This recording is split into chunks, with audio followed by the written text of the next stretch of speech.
नमस्ते दोस्तों, आज का जो वीडियो है वो उन लोगों के लिए है जो शादी के बंधन में बंधने जा रहे हैं। तो ये आप वीडियो ज़रूर देखिए क्योंकि काफ़ी लोग होते हैं जो शादी से पहले ये स्ट्रेस में रहते हैं, मेरे साथ ये क्यों हो रहा है, हमें पिंपल्स हो रहे हैं, शादी होने वाली लड़कियों को पीरियड्स में इरेगुलरिटी आने लग जाती है, वो बहुत ज़्यादा स्ट्रेस में हो जाती है, वेट गेन हो रहा है, वेट कम हो रहा है। ऐसे बहुत सारी परेशानियां हम लोगों को देखने में आती है शादी में। इसके पीछे का रीज़न क्या है? मैं फेस के योगा और फेस के मसाज का वीडियो ज़रूर बनाऊंगी, बट मुझे लगा कि सबसे पहले आपने इस पर ज़रूर काम करना चाहिए ताकि आपका जो प्रॉब्लम है वो पहले आप इंटरनली उसको सॉल्व कर दें ताकि ये दिक्कतें कम हो जाए।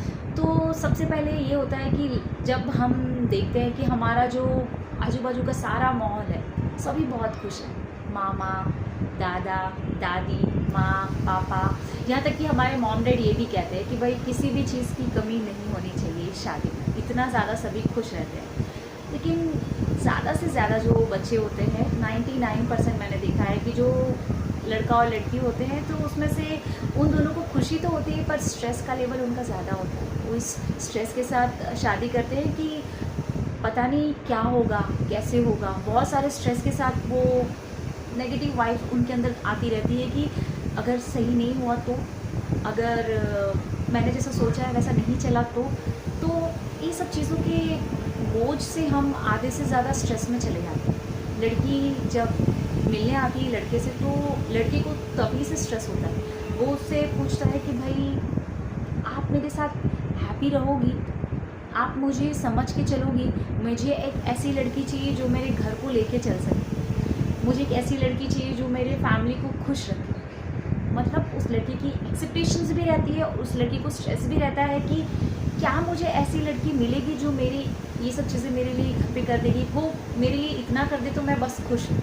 आप इस बोझ के साथ लड़के से मिलते हैं, लड़की ये सोचती है कि क्या इस लड़की की एक्सपेक्टेशंस मैं पूरी कर पाऊँगी, अगर मैंने नहीं कर पाई और उसमें फेल हो गई तो क्या इतने लोग जो मुझसे मिल रहे हैं वो जितना हैप्पी है मैं उनको इतना हैप्पी रख पाऊँगी।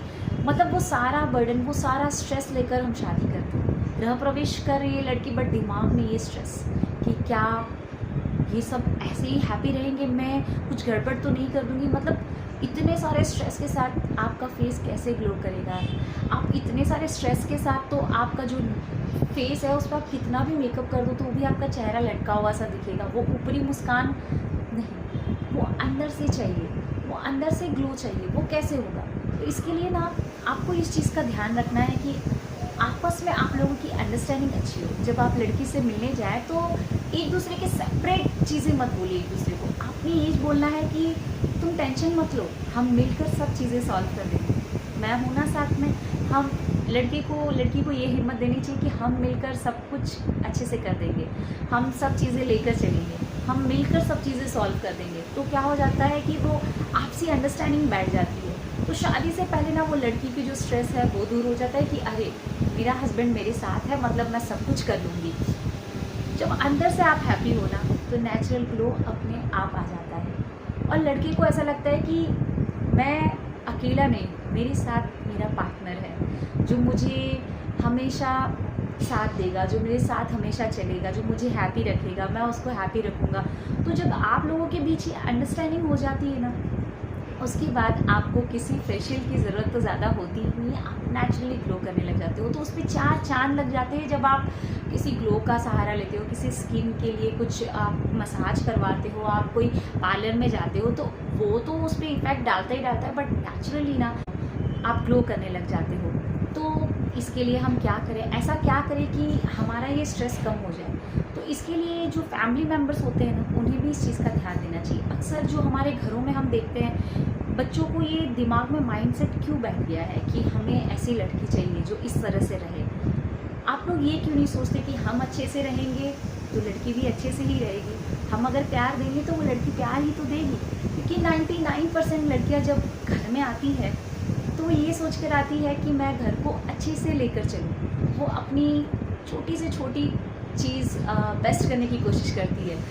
तो उसके अंदर ये हड़बड़ाहट और ये डर ना रहे कि मुझसे गलती हो जाए, उसके अंदर ये खुशी रहे कि मेरा ये परिवार मेरे साथ है और जो मैं जैसा करूँगी उसे ये समझ के लेंगे, ताकि वो आपके प्यार को समझेगी, आपको समझेगी, अपने परिवार को समझेगी। तो एक दूसरे पे बर्डन डालने की जगह, स्ट्रेस डालने की जगह ना आप एक दूसरे का साथ देंगे तो सब कुछ अच्छे से चलेगा।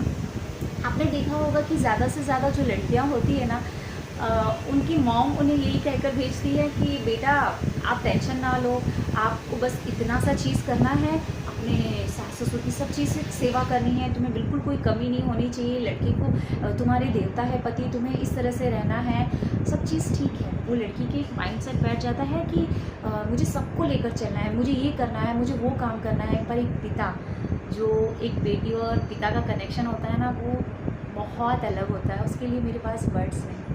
पिता कहते हैं कि मैंने तुम्हारे ससुर जी से कहा है कि तुम मेरी बेटी को इतना प्यार देना कि उसे मेरी कमी महसूस ना हो पाए।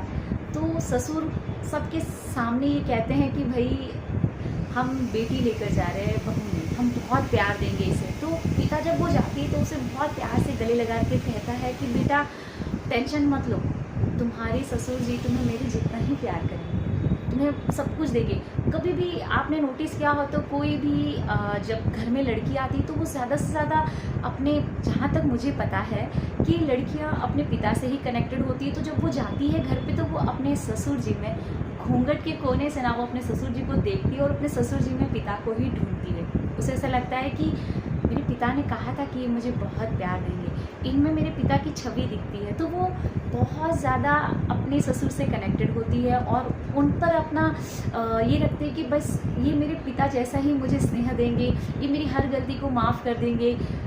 इस इच्छाओं के साथ, छोटी छोटी इच्छाओं के साथ वो अपने घर में खुशियाँ लेकर खुशी से आती है।